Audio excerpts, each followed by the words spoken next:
Ah, el primer antecedente que tenemos registrado es que Hipócrates mencionaba que cuando el aire que entraba a la caja torácica no generaba una excursión semejante a la cantidad de aire que entraba, un infarto a sospecharse. Esto tiene más de 2000 años. Pasó mucho tiempo y bueno, las descripciones clínicas fue hecha por la ENEC en 1816, además de aportarnos una serie de fenómenos. La primera descripción clínica de una tromboembolia pulmonar. Sin embargo, no fue hasta 1846.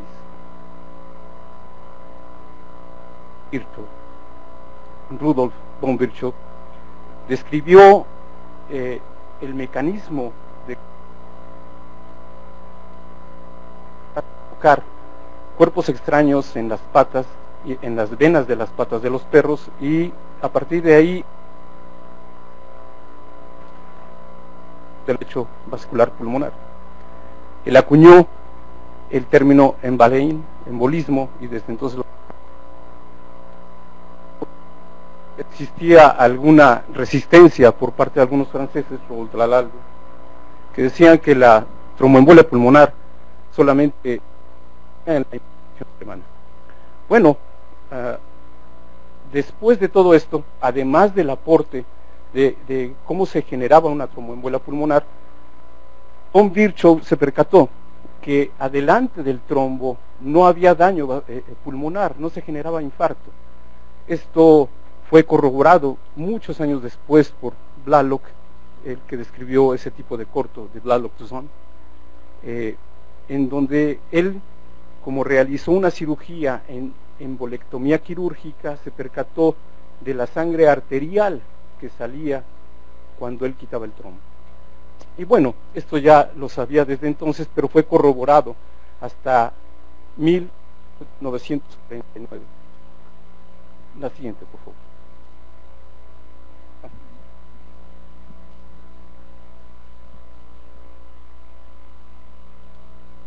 Se olvida del examen meticuloso de un enfermo, sobre todo cuando se trata de los miembros inferiores. Lo pasa por alto habitualmente. El origen habitual y más frecuente del 70 al 90% de los fenómenos tromboembólicos se generan de la pelvis y de muslos. En esta enferma con una trombosis venosa profunda, a la que fue necesario hacerle fasciotomías, generó una tromboembolia pulmonar grave que fue trombolizada. El hecho es de que este tipo de padecimientos tienen posibilidades de cura. La incidencia anual de trombosis venosa profunda se estima entre 1 en 2000. La incidencia puede cambiar dependiendo también del grupo de edad a estudiar. Por abajo de los 15 años se presenta 1 en cada millón.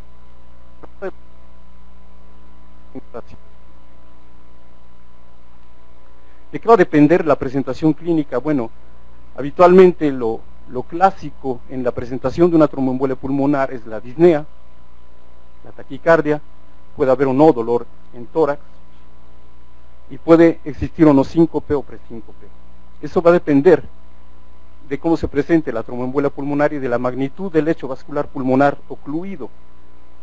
Puede ser que se tape el tronco de la arteria pulmonar con muerte súbita, puede semejante o masiva, con cuando menos el 50% del lecho vascular pulmonar ocluido. También fragmentarse, comportarse como lo que es una masiva, o bien puede ser una menor o submasiva. De ahí que un enfermo pueda presentar necesidad de un poco de aire, ser fugaz y no pasar nada, o bien a alguien que tenga que tener reposo en cama por cirugía, por trauma, para el baño, haya muerto. Entre estos dos extremos, la presentación clínica de la tromboembolia pulmonar es enorme.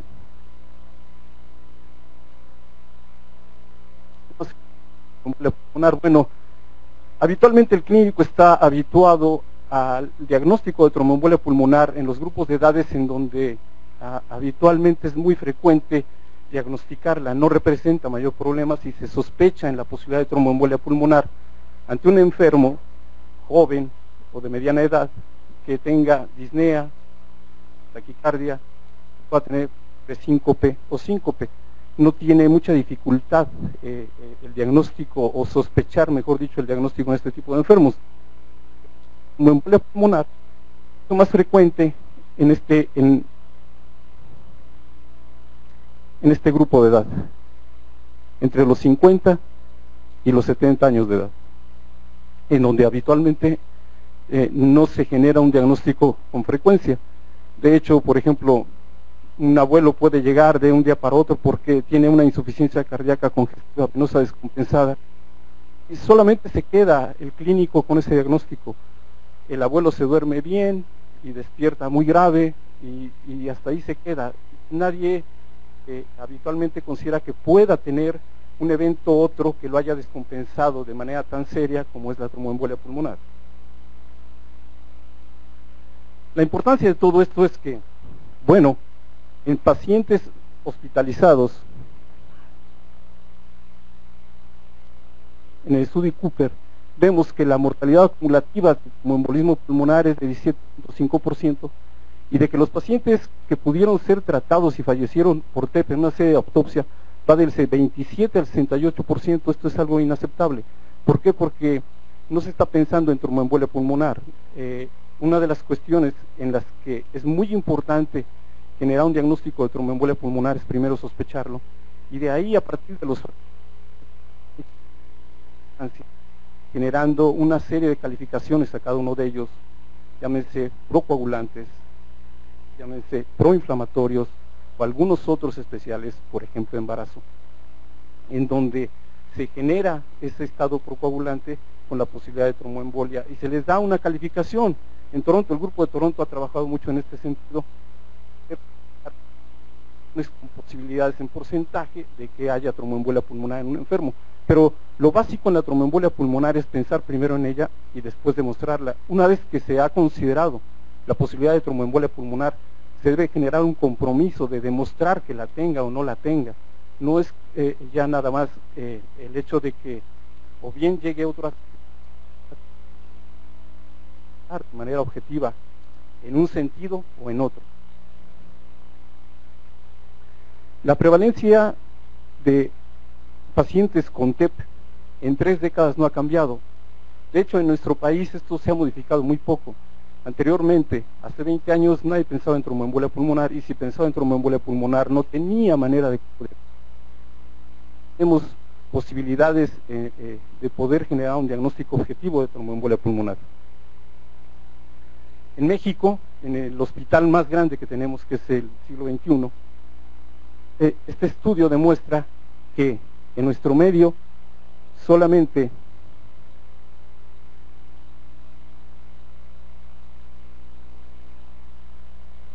se diagnostica en el 13.1% de los casos.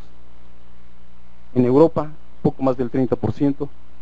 En Estados Unidos ha subido hasta el 19%. Nuestro país, en este hospital, solamente el 13.1%. Hay hospitales en nuestro país que nunca han tenido un diagnóstico o han generado un diagnóstico de tromboembolismo pulmonar. Va a depender de dónde se genere ese trombo para que pueda generar mayores posibilidades de ser más grave o de generar muerte súbita. Eso va a depender también del calibre del vaso que se genere el trombo para que de ahí se desprenda. Si tiene la suerte de que sea un trombo grande y en la cámara de fragmentación, que es el ventrículo derecho, pueda sobrevivir a él, si no, bueno, caerá en un colapso cardiovascular y muerte. Tenemos génesis de otro tipo de trombos a otro nivel. Los catéteres que tenemos, los abordajes venosos, que se requieran de infusión por mucho tiempo, o bien por algún otro abordaje terapéutico como es la quimioterapia, y pueden generar trombos, como es el caso de esta oclusión en la entrada de la subclavia de la izquierda. ¿Cómo podemos, una vez contemplado el diagnóstico de tromboembolismo pulmonar, a un diagnóstico habitualmente accesible? Los primeros pasos son, una vez que haya la sospecha clínica, que se hayan contemplado los factores de riesgo, habitualmente se puede obtener una radiografía de tórax, un electrocardiograma, un ecocardiograma, en una buena cantidad de hospitales, una gamografía, una perfusión, con mejor todavía RQ, y en algunos hospitales contados se puede obtener una tomografía lipoidal o bien resonancia magnética. En el electrocardiograma, la imagen más ocurrida es el S1-QTST3 de Magini White. Él hizo un estudio en 7 enfermos y consideró la S-QT3 como clásicas de tromboembolismo pulmonar. Sin embargo, esto solamente refleja el esfuerzo que está haciendo el ventrículo derecho al vaciarse ante una poscarga elevada. Pero esto también se presenta en otro tipo de padecimientos no tromboembólicos pulmonares, sino solamente por la resistencia vascular pulmonar alta que se pueda generar. Si alguien tiene falla cardíaca izquierda, como la diastólica de la pulmonar se construye en base a la presión final diastólica del ventrículo izquierdo, generará hipertensión arterial pulmonar y generará este tipo de imagen. Por supuesto, si la resistencia vascular pulmonar precapilar pulmonar está alta, también generará este tipo de manifestaciones electrocardiográficas, o bien, si hay alteraciones en la arquitectura pulmonar y ósea, también puede generar este tipo de hallazgos como es el S1-QTST3. Con todo esto quiero decir que no es patognomónico, que tiene que generar una correlación con el enfermo en relación a esto.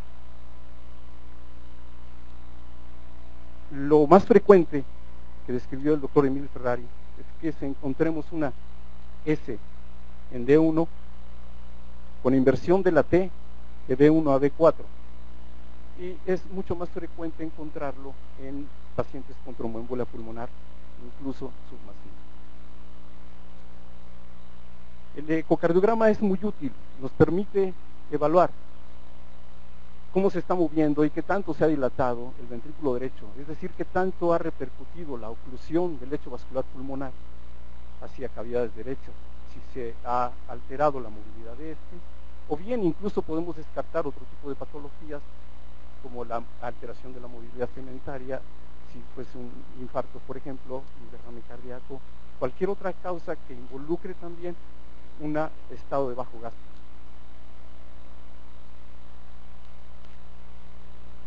En medicina nuclear, la gamografía de perfusión y de ventilación es importante, también dependiendo del enfermo y el grupo a evaluar.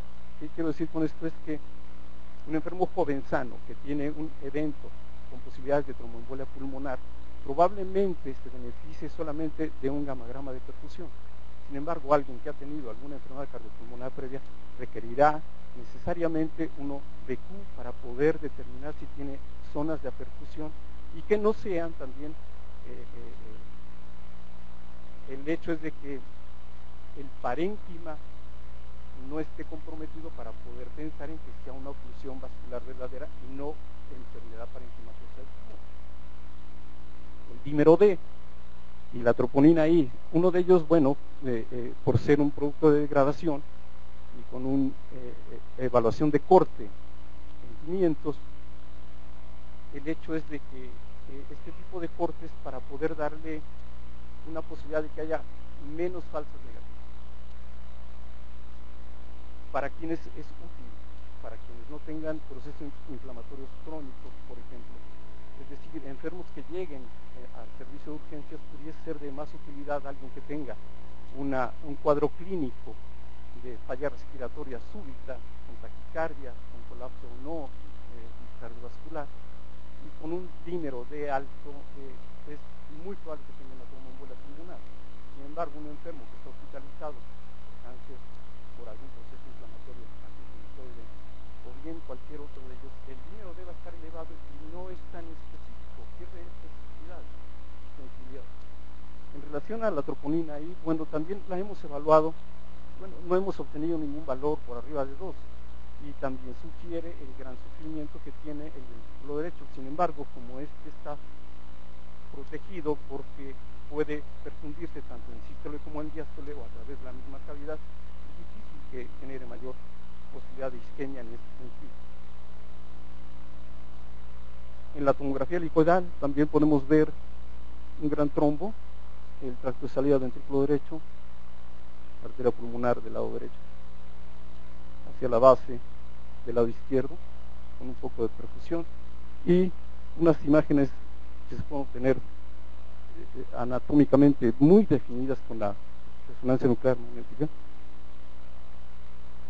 o bien la angiografía, que no representa gran riesgo cuando es necesaria, dado que la morbilidad es del 1.5% y la mortalidad es muy baja. Una vez que se ha hecho el diagnóstico, ¿qué alternativas terapéuticas se pueden generar a un enfermo si tiene tromboembolismo pulmonar masivo? Y tiene una gran repercusión en la hemodinamia, en cavidades derechas. Hay una serie de estudios que han evaluado trombolíticos, como uroquinasa, trifosfinasa, alteplasa. ¿De qué depende la selección o no de que un enfermo pueda entrar a este tipo de terapéuticas? Bueno, de que con qué fármaco se cuente y cómo se utilizaría. ¿Qué es lo que más tememos nosotros los médicos cuando utilizamos un trombolítico? Es el sangrado. Y el más temido es el del sistema nervioso central, porque habitualmente es fatal. Otro tipo de sangrados bien se puede revertir la trombolisis y si es un vaso compresible no pasará a mayor problema que se tome, por ejemplo, algún hematoma secundario a una hematoxina. Pero otros como este habitualmente son fatales.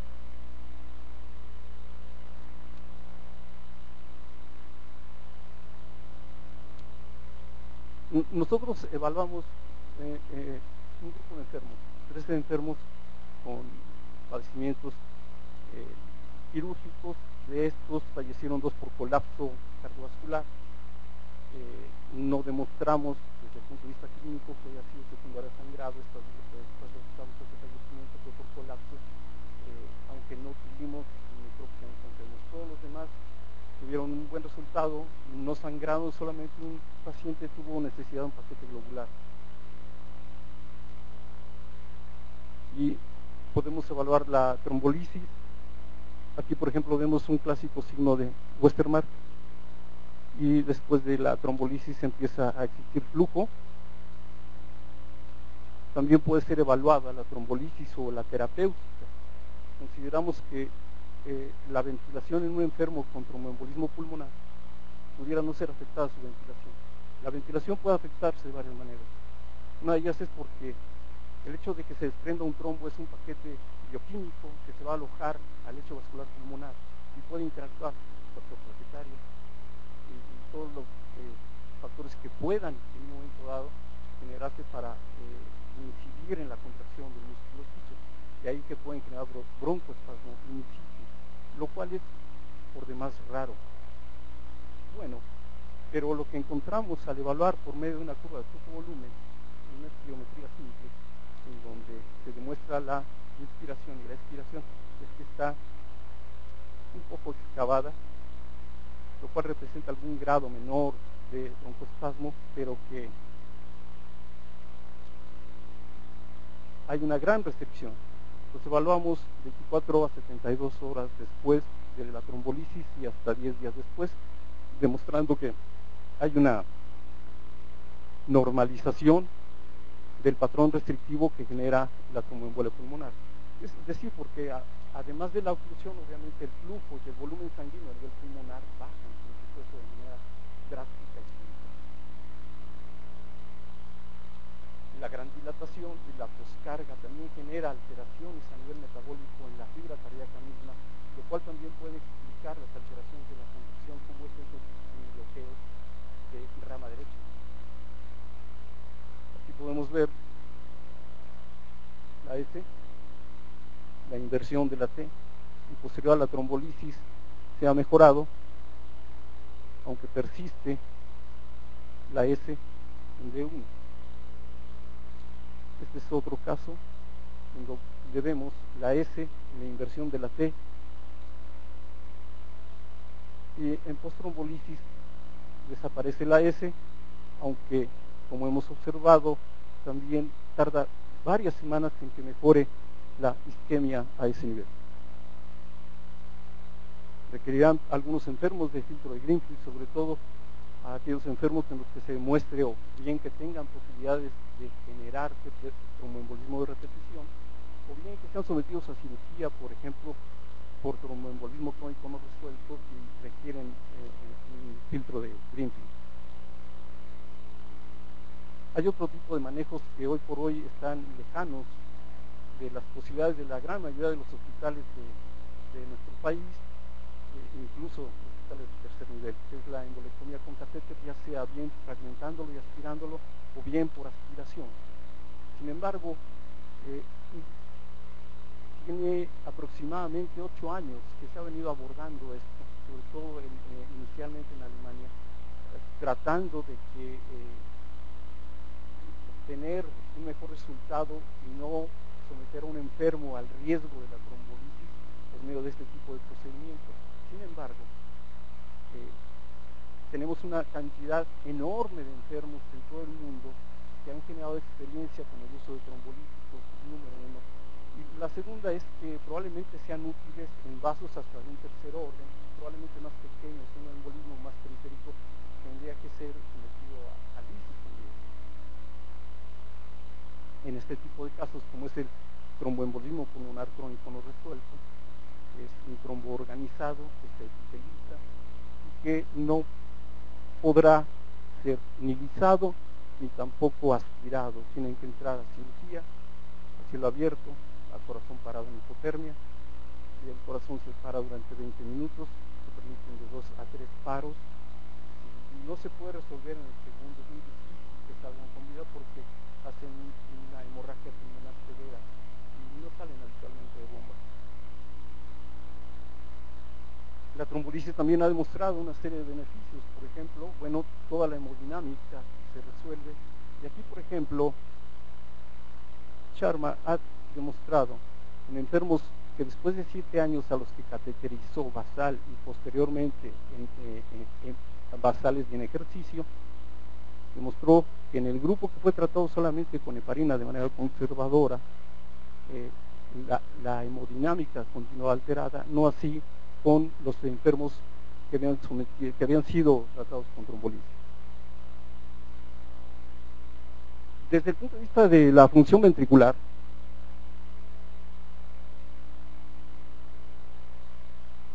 recordaremos algunas cosas básicas en relación a la fisiología cardíaca. Aquí tenemos una curva ventricular en donde inicialmente Starling, en base a un trabajo que hizo Otto Frank en un modelo de corazón pulmón aislado, se percató de que a mayor volumen había mayor génesis de presión por ese ventrículo.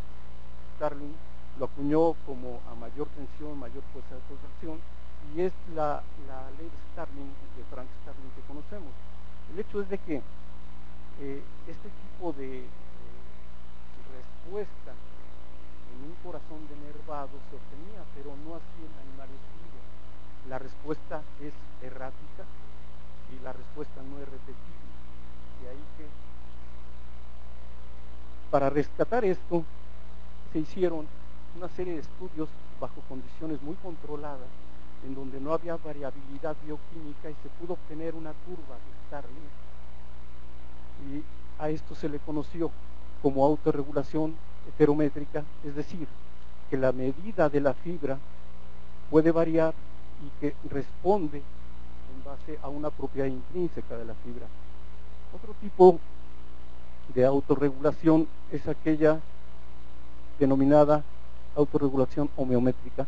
En la autorregulación homeométrica, Andret en 1912 se percató que ante una poscarga elevada de manera súbita, él lo hizo a nivel arterial, no pulmonar, se incrementaba el volumen latido, la fuerza de contracción del ventrículo. Lo mismo en el efecto Bovich, cuando hay un incremento súbito de la frecuencia cardíaca, hay también un incremento en la fuerza de contracción, sin necesidad en ninguna de las dos de que haya un cambio de la fibra, es decir, no se modifica la presión final diastólica del ventrículo para que esto suceda. Uno es, a esta respuesta ventricular homeométrica se ajusta el ventrículo derecho. Una vez que hay una oclusión súbita del lecho vascular pulmonar, entre el tercer y quinto latido siguientes el corazón lo ha compensado y alrededor del 10º está en equilibrio nuevamente el sistema.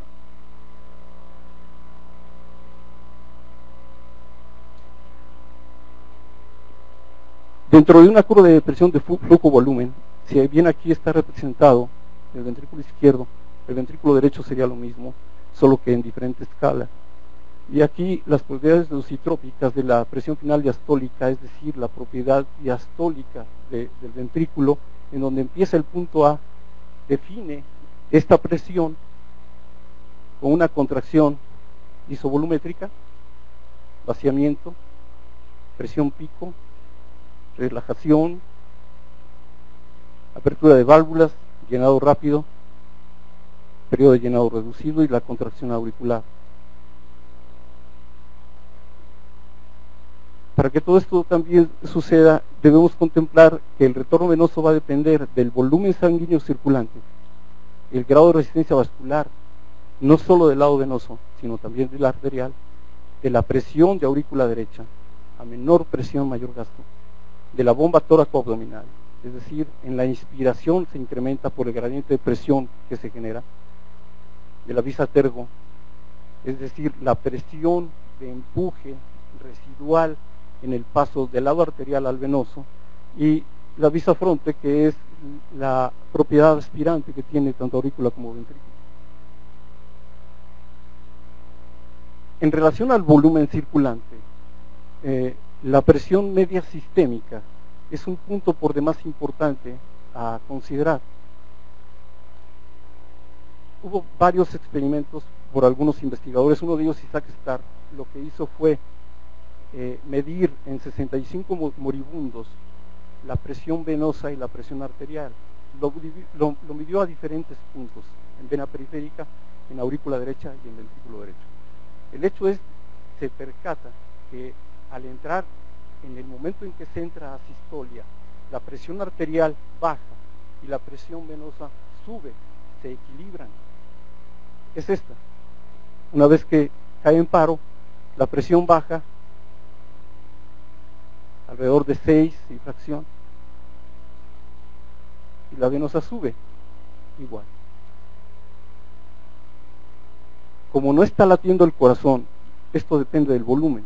Esto fue un hallazgo por demás importante, porque además explicaba que en los enfermos que tuvieran congestión venosa sistémica, la congestión dependía del volumen y no en sí misma de la falla cardíaca. Para poder contemplar la necesidad que tiene el retorno venoso de tener un reservorio y la distensibilidad, tenemos el reservorio que ofrece distensibilidad, el volumen no estresado que puede estar del lado venoso, y cómo funciona la bomba en este sentido con el volumen total.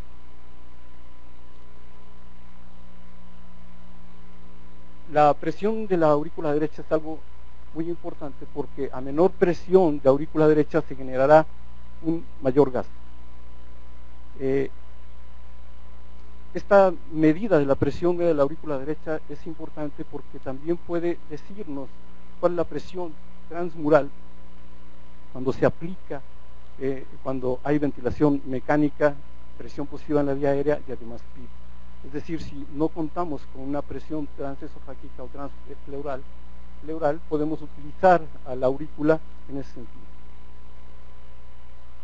Un enfermo con ventilación mecánica tendrá alterada toda la fisiología en este sentido, porque la presión en la vía aérea va a restringir la distensibilidad, no solo del ventrículo derecho, sino del corazón en sí mismo, al dilatarse por tener una resistencia vascular pulmonar alta, y por otra parte, el hecho de la presión que está siendo ejercida por fuera para que esta distensibilidad fuese mejor. Esto no sucede y esto restringe la función del ventrículo derecho. Aquí podemos ver cómo fue que se midió un fenómeno de interdependencia. Podemos ver el flujo aórtico, la presión del ventrículo izquierdo, del ventrículo derecho, la esofágica, inspiración, el diámetro antero-posterior medido con cuarzo, sus propiedades piezoeléctricas, y la impedancia generada con el movimiento, en donde podemos ver cómo cuando el diámetro ventricular derecho aumenta, disminuye el izquierdo. Es un fenómeno de interdependencia que sucede solo, incluso con la ventilación mecánica más no, nosotros estudiamos un grupo de pacientes con tromboembolia pulmonar que requirieron ventilación por falla respiratoria. Debo decir que en tromboembolia pulmonar es infrecuente, es raro que un enfermo, a pesar de que tenga un tromboembolismo masivo, requiera de ventilación mecánica. Cuando la llegan a requerir, se menciona que hay que tener cuidado porque el lecho vascular pulmonar funciona como un resistor de Starling, es decir, es un tubo elástico que si tiene mayor presión por fuera, presión alveolar, puede colapsarse, o bien pueda tener esta presión alveolar o menor volumen dentro del vaso y colapsarse también. Eso incrementaría la resistencia vascular sistémica. Nosotros consideramos que un enfermo con tromboembolia pulmonar y ventilación mecánica pudiese no ser tan deletéreo si el sistema cardiopulmonar era previamente sano. ¿En base a qué? Número uno, si alguien está en reposo con 3.5 o 5 litros de gasto cardíaco, pero corre en alguna distancia de manera intensa, llegará a esa meta con 18 o 20 litros de gasto cardíaco. Sin embargo, la presión media de la arteria pulmonar no se entera. Quien podría limitar eso sería el retorno venoso y el colapso de la cava por el gran esfuerzo inspiratorio que se está generando, y entonces la caída del gasto cardíaco. La otra situación, por qué no se entera también, es porque debe haber reclutamiento tanto vascular como alveolar, y de ahí que la presión media de la arteria pulmonar tampoco se entera. En el momento en que se entere, no podrá subir más un escalón el ser humano que tenga este problema. Bueno, en base a esto, nosotros lo que hicimos fue estudiar 5 enfermos con catéter de Song-Ganz, ventilación mecánica, y medimos la hemodinámica. Consideramos que no iba a haber repercusión en la presión final diastólica del ventrículo derecho, la diastólica 2 concretamente, y que hasta con un reto de 15 centímetros de agua lo podrían tolerar, y que estos enfermos no generarían mayor falla ventricular derecha. Aquí está medida la presión final diastólica del ventrículo derecho en estos enfermos, y como pueden observar, no hay algún cambio significativo en este. Sí lo hay en la presión media de la vía aérea, y solamente el cambio que hay de la PV2, la presión venosa mezclada de oxígeno, entre basal y 5 de triple. Es decir, probablemente ese sea el mecanismo. También mencionando en relación al retorno venoso, que como eran enfermos sedados y relajados, no iba a interferir en el estudio la insuficiencia respiratoria que tanto altera la hemodinámica en estos enfermos. Aquí podemos ver que la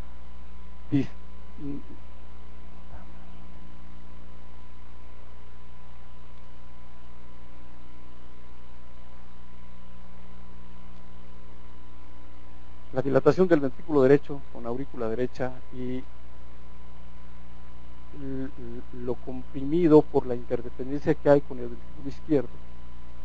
En enfermos con tromboembolia pulmonar, si cursan con hipotensión, el gradiente arterial venoso entre cavidades derechas e izquierdas va a hacerse más pequeño y la isquemia ventricular derecha será mayor, con posibilidades de que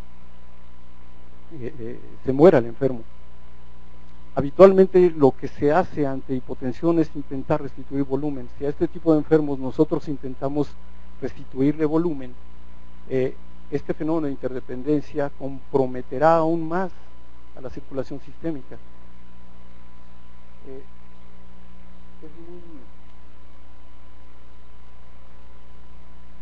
muy importante que un enfermo que tenga un tromboembolismo pulmonar masivo, con gran dilatación de cavidades derechas e hipotensión, sea abordado con aminas y no con volumen, porque el volumen puede ser deleterio para este tipo de enfermos. Por lo que podremos ver en este video. Bueno, aquí lo que estamos viendo es la gran insuficiencia. Y el ventrículo derecho tan dilatado, con interdependencia auricular como ventricular. Si a este tipo de enfermos les metemos más volumen para intentar elevar la presión arterial sistémica, comprometeremos aún más las propiedades lucitrópicas del ventrículo izquierdo. La diástole se verá comprometida de manera muy importante y generará mucha más isquemia del ventrículo derecho.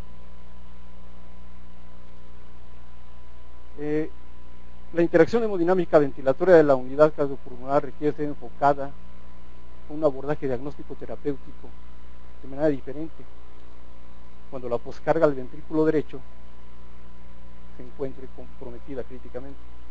Es necesario integrar el conocimiento de los elementos de juicio disponibles de la función y disfunción de los diferentes estados patológicos para ofrecer una terapéutica racional. Esto no solamente es tromboembolia, todo enfermo que tenga comprometida la función ventricular derecha, el sistema va a depender de esto. Y la poscarga ventricular derecha es a considerar. De ahí que el manejo de este tipo de enfermos no podrá ser más que con mayores elementos de juicio para poder abordar en su terapéutica. Gracias. Si tienen alguna pregunta.